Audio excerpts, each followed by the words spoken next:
Man, back again. Welcome to Catch the Vision, where we don't just talk about ideals, we talk about divine assignments. And these assignments typically turn into legacy, right? I'm your host, Kevin D. Williams, and today's episode is probably going to be the most important, the most favorite episode I'm going to ever do. And I'm going to be doing a lot of these episodes, but this one is going to be truly near and dear to my heart. And so today I'm sitting down with my daughter, Kylar Williams, my former wife, Emily Hurd, used to be a Williams, but Hurd, and we're going to be talking about the my daughter's book, uh, Two Homes, One Heart, co-parenting from a child's perspective, and it's because my daughter's book is a very, very powerful book. I mean, think about it. How often do you have all three people together to talk about co-parenting? I've never seen it, and if I have, I've never seen it. Right? But you're going to see it today. You're going to see it today, and so uh, we're going to unpack a lot of information. You may hear things that uh, for the first time that I'm gonna probably hear for the first time, but this is what transparency is all about. And so, Kyla, I'm gonna start with you, and if you would share with everyone how this book idea even came into fruition. Well, first, I would like to introduce myself. Hello, everyone. My name is Kylar Danae. I am the author of Two Homes, One Heart. It was brought up to me by my dad, specifically telling me how he wrote a book. Was it 30 days, correct? Did you write it 30 It days? was supposed to happen in 90 days, but we got it done in well, I always say 31 days. The book publishing coach says 28 days, so it doesn't matter. It was done. Well, he got it done very quickly. Right, right. And I actually remember just being in my bathroom while he was talking on the phone, and he was like, my nickname is Scooby. And so he was like, Scoob, I think you should write a book. And if you know my dad, he has ideas, a new idea every day. So I'm just listening. He's like, I think you should write a book, and I think it should be about co-parenting. Mind you, that was never a subject that I just really focused on. And so I was like, okay, cool. Not really thinking too much of it. Um, and then my dad, once a vision comes to life, he wants to make it happen. So he made it happen. And I was like, oh, this is serious. Like, okay, cool. So I started talking to our publisher, and we had came up with a schedule, and from there on out I actually took it seriously, and I was like, with me writing this book, it was kind of like therapy to me. I never realized some of the things that I was just holding on to, or that I didn't even just let myself sit down and think about it and let myself feel those emotions. So yeah, that's really how I got started with that. All So thanks to you. So let me ask you this, Scoob. What do you think are some things that myself and Mama did that made you feel, emotionally safe and balanced at the same time? um I would say I feel like I had two different perspectives. So I always had, I feel like when I came to your advice were more so emotion based. When I came to mama for advice, her advice were more so logic based. And Oh, wait, so, hold on, wait, hold on a second. No, no, no, yeah. wait. Now, mine's is always going to be more logical. I think your mom's is more emotional because I move off of logic Okay. first. Okay. But it became emotional. Okay, all right, Um okay. but I think you guys did a really good job of just coming together. I think it did take some time for us to hear each other out, but I think mama was the perfect balance to hear both of our sides and then have us sit down and to talk about it thoroughly. So I think that was one of the things that did make me feel safe was I did have a listening ear who could vouch for me, but then like you also came in I guess you just needed another perspective of trying to see what I was saying just to understand it better. And so when we'll all come together, that actually made me very happy that, okay, cool, I can talk to my mom about it. My mom can relate it to my dad, and then we can all just have a sit down conversation and release whatever we were talking. Do you think it was what there were ever times that you felt tension between me and mama? Tension? No, I wouldn't say tension. I mean, everybody has Disagreements? disagreements. Okay. Of course, everybody has disagreements, but like tension to where it affected me? No, not at all. Mm-mm. Did you ever witness like maybe me and your mom like uh having a like a maybe a strong disagreement? Yeah. Okay. I I'm don't. I mean, you want to share it? I mean, we passed that now, so I'm okay. I just think I don't know. Sometimes things can be taken out of perspective. Okay. You know, sometimes both of you guys can get in your feelings about something and just take it out. But I think at the end of the day, you guys always came back together. Like the tension was never so strong to where, oh, I can't talk to you or you can't talk to my daughter or things of that Oh nature. yeah, Or the no. tension wasn't so No. strong Right. to where Right. mama would bring it to me. Let me tell you about your daddy. This is how I feel about him in this Right. moment. It was never that strong. Y'all have y'all Right. disagreements. I might would have been there in the moment, but y'all would hash it out privately. Like never just sit down and talk about it in front of me. So let me ask you this, M. When of course when the well, first of all, I think it's important for people to know this, and this is something that people didn't know, and now they're about to know is that you remember you and I used the same attorney to get our divorce. Hold on. My driving license says Emily Hurd Williams. I'm Kylar's mom. Oh, okay, okay. Not your job. It's okay. All right. So, but do you think that's common or uncommon for uh, two parties who's getting a divorce to use the same attorney because they just in agreement that it's Uncommon. why you say that? Well, you generally, when someone's getting a divorce, they're mad at each other, they're angry with each other. And if you were to say, you know, let's get a different, there would be no question. That would even cross anyone's mind to go and get different attorneys. It's just, that was us. That was us. And we saved a lot of money, didn't we? It was almost like switching to Geico. Yeah, we did. I saved a lot of money on my divorce bill. I switched to Geico. Thanks to Mom. For you, what did I know for me, I didn't never get the opportunity to heal. And so and this is me speaking to men that when divorce happen, I think what we do is we like don't want to deal with it, and then we go on what we call the rebound, right? But did you take time out to like heal for yourself? Because I know I didn't. I I didn't even want to go through that piece, and I knew I should have, but I didn't. But what about you? No, I didn't go through a healing process, or didn't realize I was, if I was. Mm-hmm. Mm-hmm. It was just more so, this is what we have to do. It was no time to think, no time to waste. Just because we're getting a divorce one day, then the next day is all about her. What do you think was some things you did to, keep peace with Scooby? Because, after the divorce, I ended up moving on to Texas. And so, like, what was that like for you during that time when I moved to Texas in the early 2000s? Um, when are you moving back?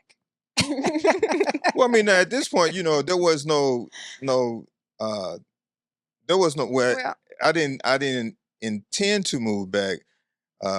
course, and this again, this is like learning lessons for everyone. You know, me getting a divorce, jumping into another relationship, didn't give myself a chance to, go through a process of Right. learning who I am again. I just jumped back in a relationship. Exactly. Uh, 3 months into that relationship, we ended up getting married, and then, of course, wasn't even married for 6 months. But I do remember the phone call that you gave me, and you said, "Kevin, this is hard. I can't do this by myself." And I remember saying, "Well, I don't know what to tell you, Em." And of course, the second marriage didn't work, and I ended up coming back to Arkansas. But you know, how were you dealing with day to day activities with Scuba at that time when I was living here in Texas? Well, I mean, as a mom, you have to do what you have to do. It's no question on,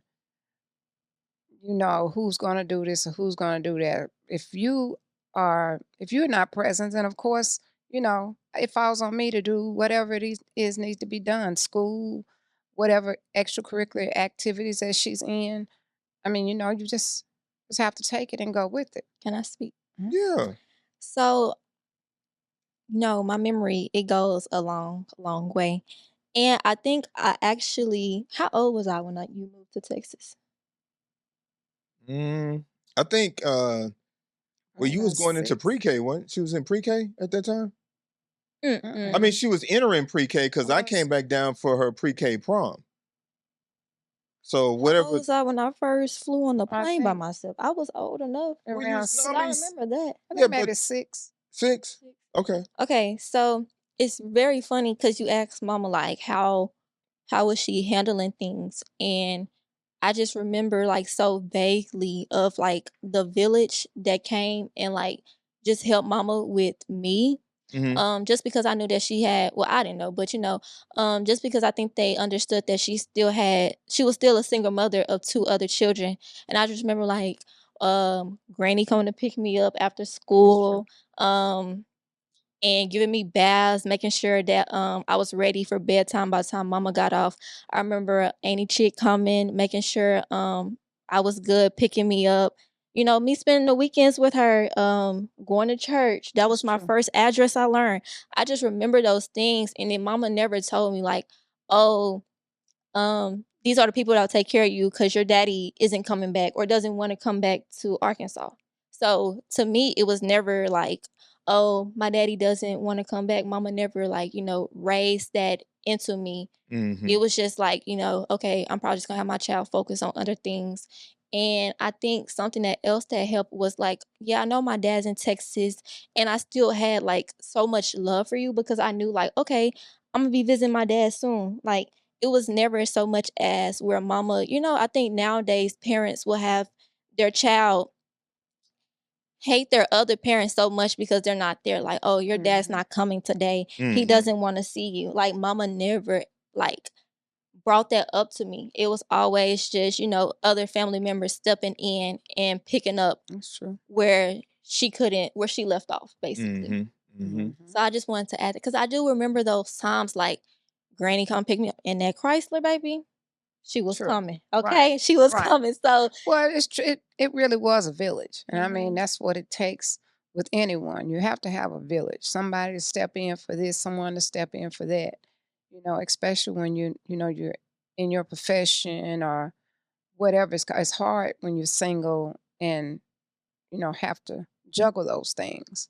So yeah, I definitely had a village. Yeah.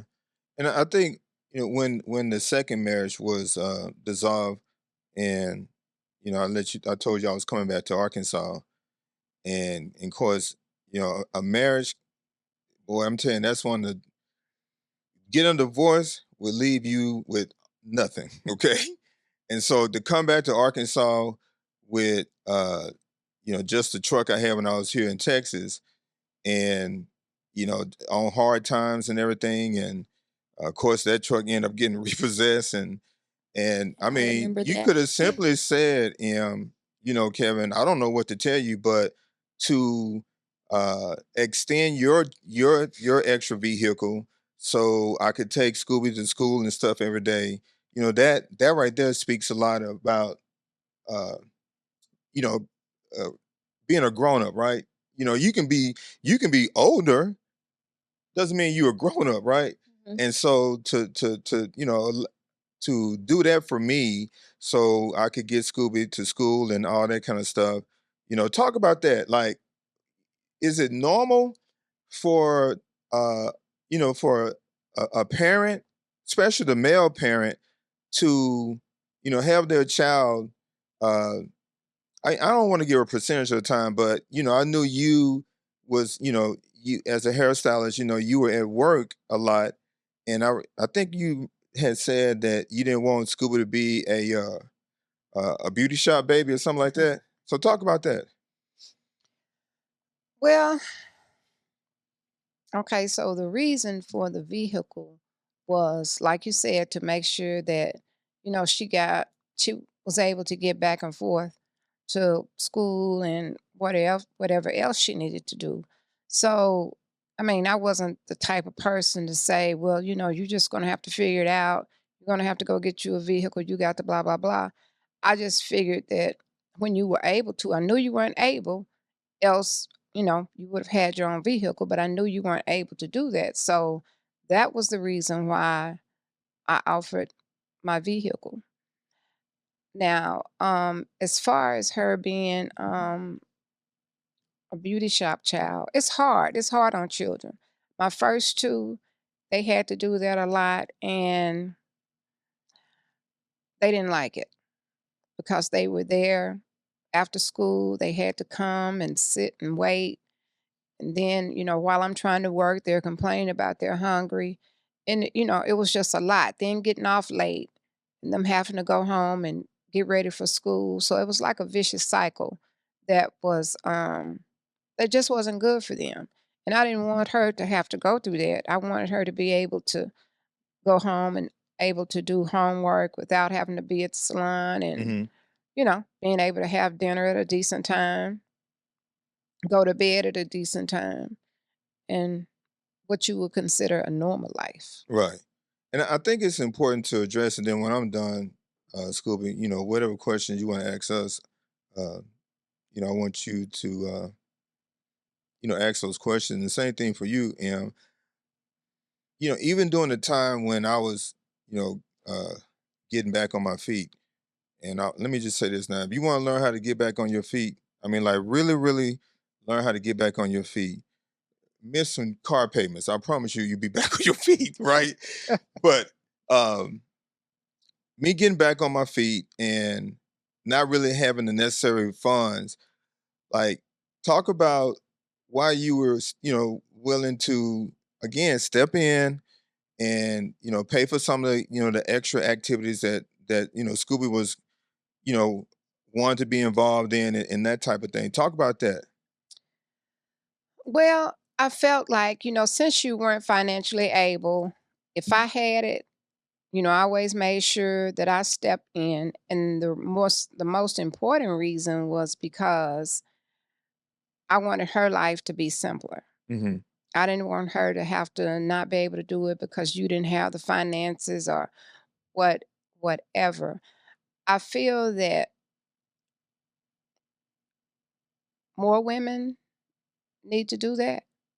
I mean, it may seem like, well, no, no, no, but why are you so against fathers having their children? Hmm. If they're in financial difficulties, then you want to talk about them or you want to do this and do that. But at the end of the day, that still the child's father. Hmm. You know, we made them. She didn't ask to be here. So why should she be deprived of her not having a mom and dad that lives together? So yeah.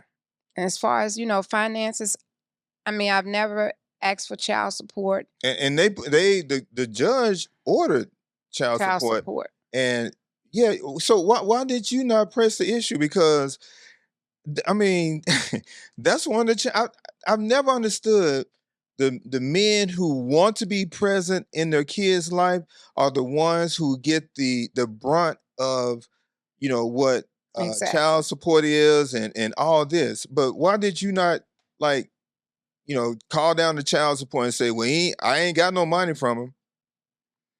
Well, because I felt like we were working together on Right. this. You know, I don't feel like it was one-sided. I feel like if you're honest with yourself, it's more important to have time than it is finances. Don't get me wrong. Everybody needs extra money or Mhm. whatever. Mhm. But I'm going to make sure my lights stay on. I'm going to make sure my gas and all the other utilities stay on, which is pretty much what they use child support for. Now, they'll say, well, you know, child support is for the child. And I agree, but I knew that, well, even if you hadn't, because I've never asked for child support with either my children. My thing is just make sure that you're present. Mhm. That's the main thing, you know, because, you know, even our divorce decree was, um, you know, every 2 weeks, every other week, you know, you get her Mhm. and I have on Christmas, this and that. But, you know, we were like, whatever. If she wants to come with you, she comes with you. You know, I don't care what holiday it is. If she say, you know, I want to go to my dad's house for Thanksgiving, Mhm. okay, go to your dad's. You know, it wasn't no every 2 weeks that we had to have a set schedule. Or nor did we have to meet at the Walmart parking Exactly. lot or the police station, right? Exactly. Yeah. Exactly. And so, I mean, he would come to the house if it was something there that he wanted to eat, he was more than welcome. You know, I didn't have any problems with any of that. So, I think it's important to now I'm not saying don't ask for finances if Right, right, you know, if you actually need them, right. but like I said, the time is more important necessary than money if you can do that. And it's kind of like um you know, why would you tell a dad that, oh, you can't come get the child because you did this and you did that? Mhm. Um, I was more like, their bag's been packed since yesterday. Right, You know, I mean, I'm not, because that's time for me. That's free time for me. right, I'm actually putting the child in the middle of this when they had absolutely nothing to do with it. right. And so, you know, that's my thing. I hear a lot of women complain about that. You know, well, he's not going because now my only thing was that if he got another girlfriend, my only requirement was for me to meet them. You know, I can look and tell who's what and what's what. So that was my only thing is, you know, and other than that, as long as as long as they were good to my child, then I was good with them. But yeah, you know, it's all about spending time with your children and not just, I mean, because the father, he really isn't having any time if he's getting them every other weekend or, you know, just on holidays or whatever. Because it's kind of like you're really not getting to know your children. And even with Kevin, um, being with her as often as he was, it was even a process time where they were clashing. They were clashing with each other. And that mainly was because I told Kevin he had to grow up with her. You know what Mhm. I'm saying? She's 10 now. You can't treat her like she's 5 Right, because now she's frustrated, right, and I even tell her with my own son. But when she's 15, you can't treat her like she's 10. right. So I think once you caught up with that, then everything kind of came out smooth. So, Scooby, let me ask you this. Talk about, because yes, we did, based on what I knew, I did pretty decent on the co-parenting part, but there was still some skills that I was missing. And so, talk about the communication skills. Talk about the time you wrote the letter to me and that type of thing. Hmm. Our communication skills weren't the best. Um, did you nod your head? That was a hard nod. I saw the other corner of my eye. It wasn't the best, and I feel like, well, growing up now as an adult, I kind of always reflect on why it wasn't the best, and I kind of feel like it was probably because one, your finances wasn't where you wanted them to be. Mhm. Um, You wasn't living on your own, you know, things of that. And I kind of think like the things that you were frustrated about when I did something that was wrong, it was like, okay, this is the perfect time for me to get it out. Mm. That's how I saw it. So when I did write that letter, I don't even think that was my breaking point yet. I think it was just one of the times where I'm like, man, like I'm with this man all the time. And it's like, when is it ever gonna feel like peace? Right. You know? So that was just one of the things that I really like battled with internally. And of course, you know, mama knew, but I don't think mama knew how much it was tearing me. Mm-hmm. I just told her like the surface level because I Mm-hmm. didn't want her to I didn't want her to bring it out to you and then I was like, well, if she tell him, he gonna come back and lash out on me. Right. So I just think that was one of the things that was really hard for me to process as a child. Mm-hmm. I will say therapy helped a lot. It helped a lot. It helped me regulate my emotions because I was picking up on your traits. Because when you would get angry, I would get angry. So now I'm taking it to school. So now I'm ready to fight everybody. Now I'm ready to do this. Now I'm ready to do that. I just knew like, okay, when I get home, this man gonna be mad about something. So let me go ahead and get ready. Let me go ahead and build my wall up because I can't let him see me break it.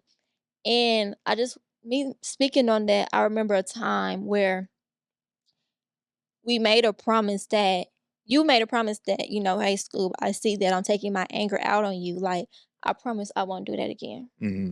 And I remember when you broke that promise. And when you broke that promise, it broke me.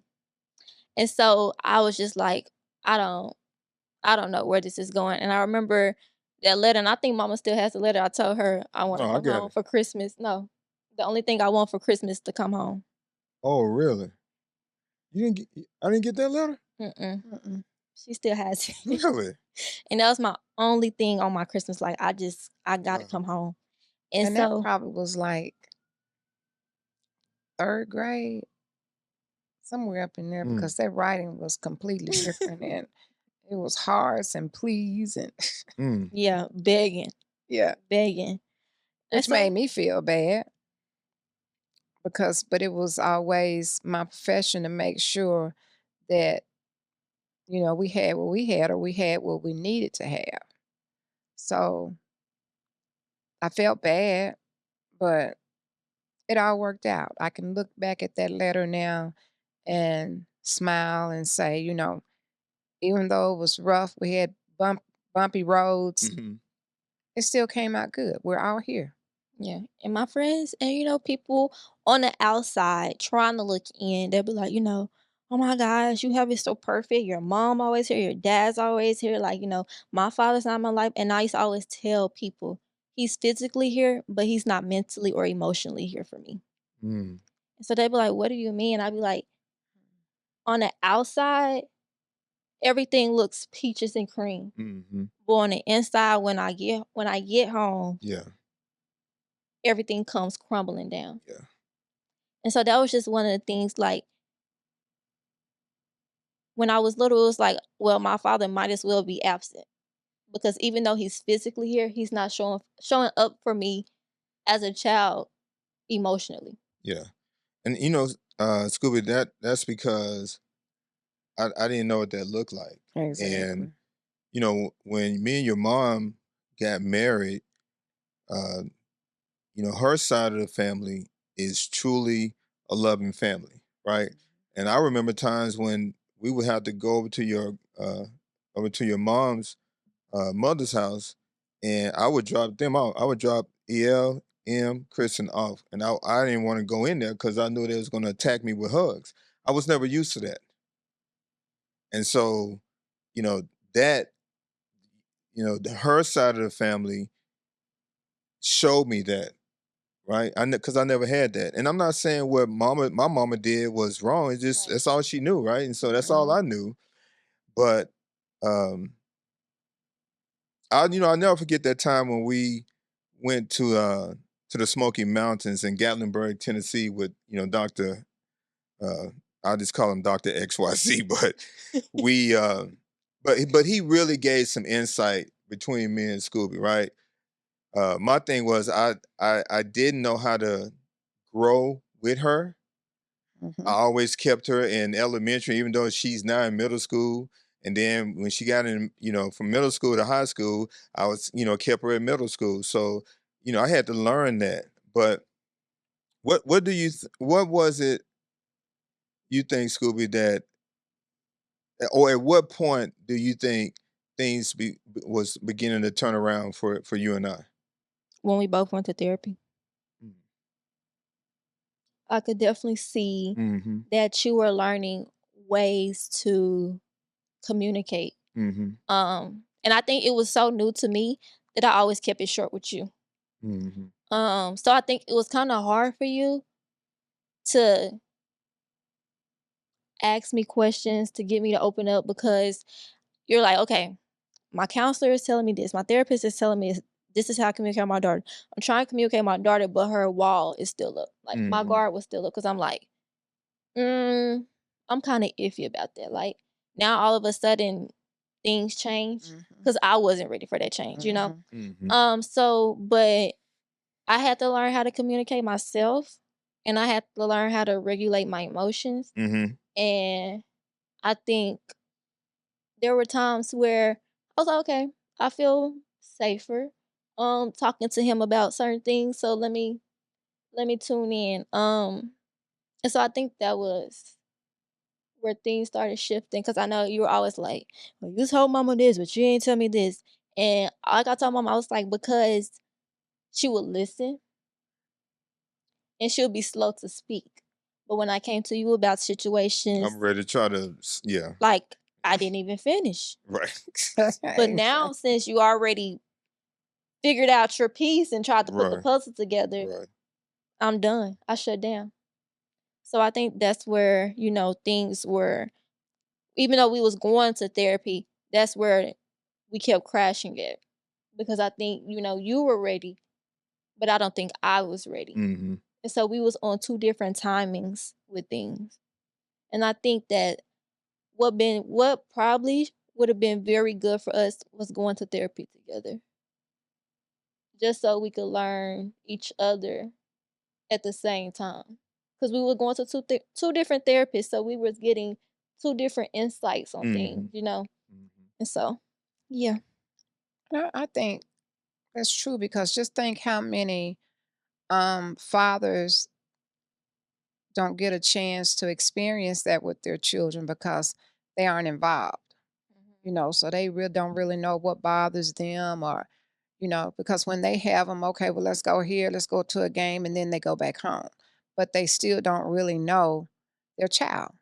So I think that was a good thing that you all went through that. So you know now you know how to approach him, he knows how to approach you, and it all works out. Therapy Yeah. would have been great too, but you know It was the Lord definitely stepped something. in and made it work. He did, right? School, what He question you did. got for me and your mom? I do want to ask, was there like any like hard conversations that you guys had about me that I didn't know of? Can you think of any? Yeah. um no, but what we would do is, if he said something, if you all had a conversation, Mm-hmm. or if he and I had a conversation, we told each other. Mm-hmm. Oh, I picked up on that. So it's like, if you told me something, I'm gonna go back and tell him what Scoop said, so and so, so and so, so and so. Mm-hmm. And then, you told him something, he'll call me whatever. So, we kind of kept it together, of finding out what's going on, so I can give him my point of view, or he can give me his point of view, and then we can kind of go in the middle and make it right. Yeah, I picked up on that. And I used to be like, okay, let me not tell him this, because he Right. gonna tell mama, or let me not tell her that, And because we had to act like, you didn't know. they gonna go, because my daddy could slip up sometime. Well, and I'd be like, how did he know that? Right. How did he? It came from that That source. still happens today, don't it? Yeah.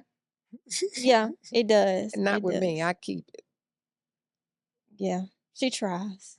It depends on where it is, and then she'll let me know. Or sometimes I just have to tell her like, talk to my daddy, because I feel like sometimes, that's something that she is very great with doing, is just balancing us. And so sometimes, I feel like we treat her as our therapist. And then she be like, well, I don't think you're all the way correct. Maybe he just thought about it like this. And then, so that's one thing that you do a very good job on. What do you say you guys learned from each other that made you guys a better parent? I think for me, because I do remember a time, after the divorce, Scooby, that I was still trying to control uh, M's house. Mhm. And she was in a relationship at that time. And I was telling her, I don't want that MF around my daughter and that kind of thing. And she was like, Kevin, you you first of all, you married. So, Right. what's really going on? And uh I'll never forget this. I said something dumb, and she said, well, the only person you're going to hurt is your daughter if you do that. If you're trying to get back at me, you're not getting back at me. You're going to end up hurting your daughter. And I had to, like, you know, let that things that I don't know why we, for some reason, as men, think we can still control two households. Mhm. Which, first of all, that's dumb and stupid, right? Uh, but once I, let that go, that was a sigh of relief for me, because again, I ain't got no reason trying to control your mom household. I think for me it was just more of fear of, what is this new guy gonna, teach my daughter that I can't teach her, right? And so it was more of that. But even when I moved back to Arkansas from Texas at that time, again, nothing changed. I always could come get you, and so nothing ever changed. It's just I need to stay out of, your mom's personal life. He talks too long. What was your question? What is something that you learned from each other that made you a better parent? Um, just being able to communicate, whether we saw eye to eye, we still were able to talk. Like you say, all that fighting and fussing, and we're laid all out in the yard and back and forth in court. I mean, we it's really hard to explain because we never went through any of that. It's useless when you hear people go through that, Hmm. or it's hard when you hear people go through that because we've never gone through it. Right. It's when you hear somebody else talk about it, you're like, okay, that's simple. Mhm. It's simple. All you have to do is just talk. You Yeah. know. So yeah. And I want to go back to the hard conversation. This just popped up in my head. Was it hard? Because I don't know, I feel like I had two different point of views when I came to both of y'all about therapy. So how did you guys like find like a common denominator on how to find me a therapist, or how to find me like what therapy would be right for me? Okay. Um, you're talking about in college? No, when I first started therapy, when I first started going to therapy. Oh, I guess I really never felt like therapy was on me. I always thought it was just you and your dad that needed therapy. Mhm. Because you all, went to therapy, but together. I, never went with you. So that was always my thought process. But my thing was, hey, if it helps, go. Cause I just remember like a time where I wanted to go to therapy, and I don't think it registered with you like all the Right. way. Exactly. I think it was kind of like a brush off the shoulder. Yeah. I And had then never experienced that with anyone, so mhm, it was like, like it girl, was you'll be like fine, okay. therapy, but yeah. Yeah. And so then I think that once Kyrie had passed away, and I think that you guys thought Tell was them who taking up Kyrie time. is so they understand that. Kyrie is my lovely brother. Mm-hmm. Deceased now, but I think when you guys saw that it was taking a toll on me, it was kind of like like That's when it happened. let's get her in there Yeah, I now. told you. I Yeah. said, she needs some therapy. Yeah. Yeah, Right. I told you, I said she needs some therapy because uh, I was watching you post on social media on Facebook, and I said, she needs to get some therapy. And that's when we both told you it's nothing wrong with therapy, right?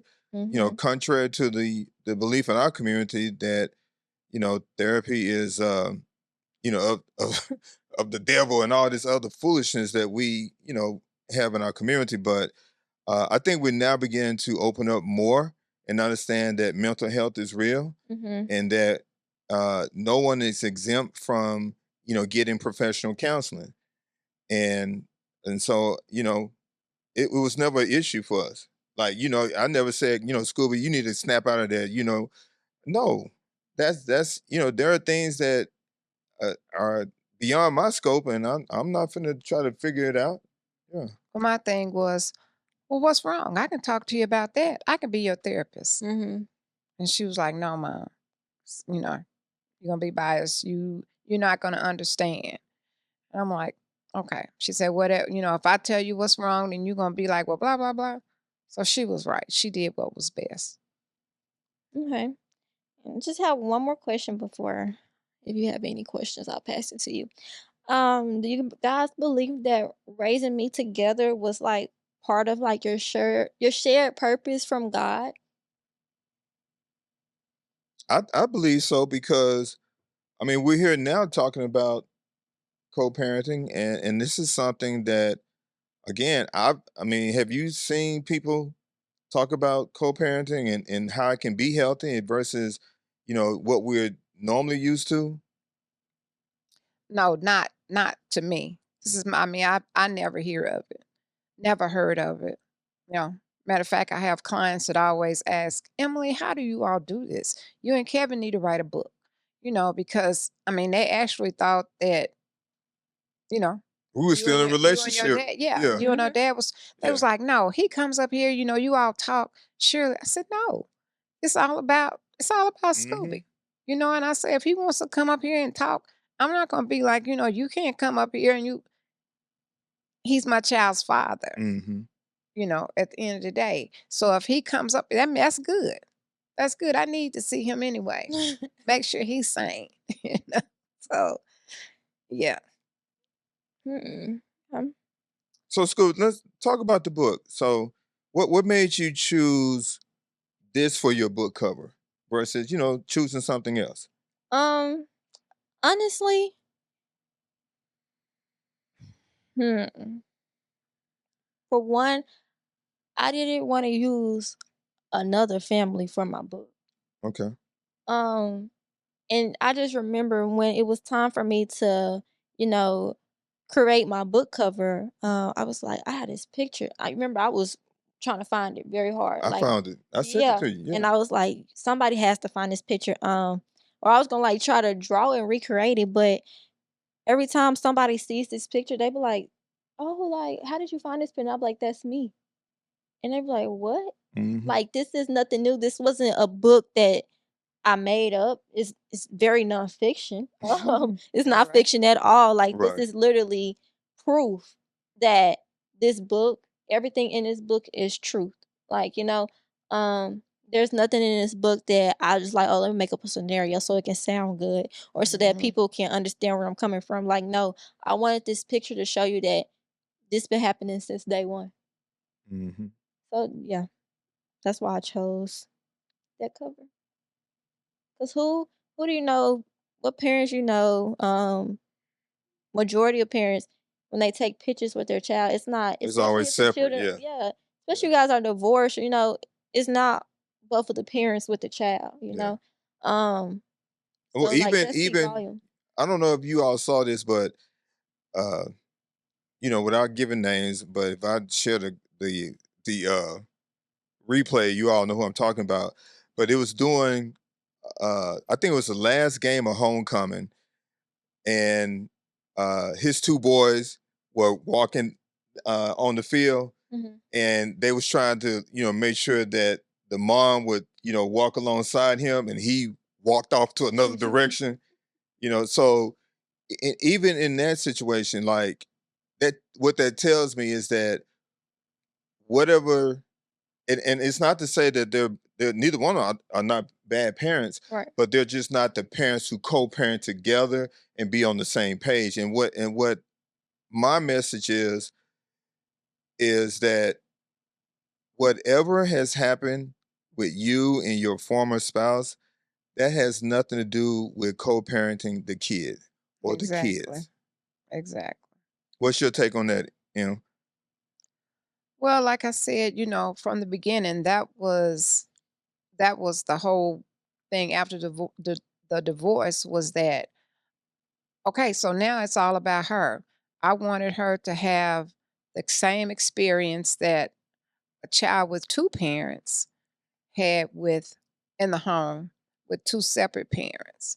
So, it was like whatever she would get if you were here should be the same thing she gets when we're apart. Mm-hmm. So that was my part on it. We still anything is not gonna be different. We're gonna step up. We're gonna do this. I mean, this is how it's gonna go. I don't care who says what. This is what we're gonna do. So, and this is a question for all of us, but what would, starting with you, what would you say to parents who think that co-parent is not even possible? What would you say to those parents? It's not true. Why it's not true? Because it can happen. All you have to do is think about the child. It's not about them anymore. It's all about the child. You want to get mad at the dad because the dad didn't do that, or now I can see you being upset if the child is expecting their dad or whatever to show up, Right. and they don't. It's disappointing. Right. But that never even crossed my mind, with you, because I just automatically knew you were gonna be there. Or I was gonna be there. So when I hear that, it's kind of confusing. But then I know it happens more often than co-parenting.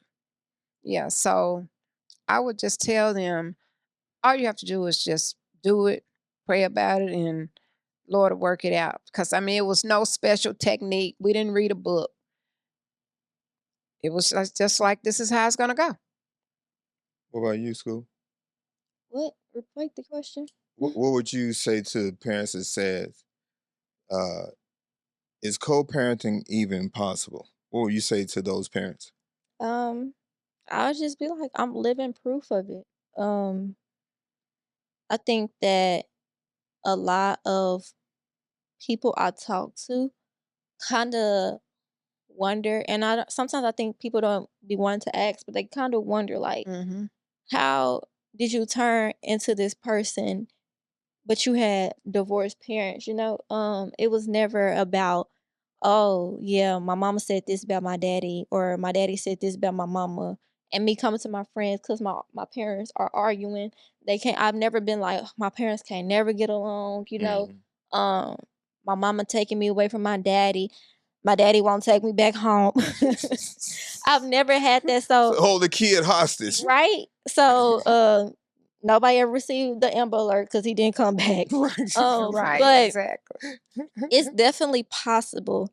And like Mama said, it's not something that you guys had to, read a book about or anything like that. It's just something that really has to be instilled with the parents, Mhm. and to realize that the focus is on the child.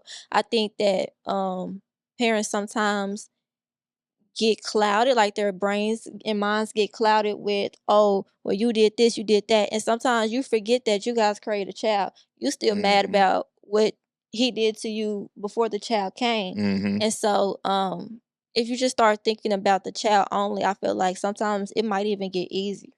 Because like Mama said, if you want to come and pick me up, come get me. I'm outside with my bags packed. But then you have those parents that be like, no, because remember when you did this, like, well, that has nothing to do with my child. Can I come see my child? Right. So I just think it's very important just to remember, like, your child, your creation.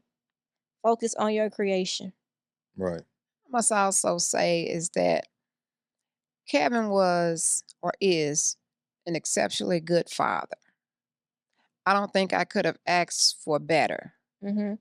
He's like I say, he's always been there, regardless of whatever is going on.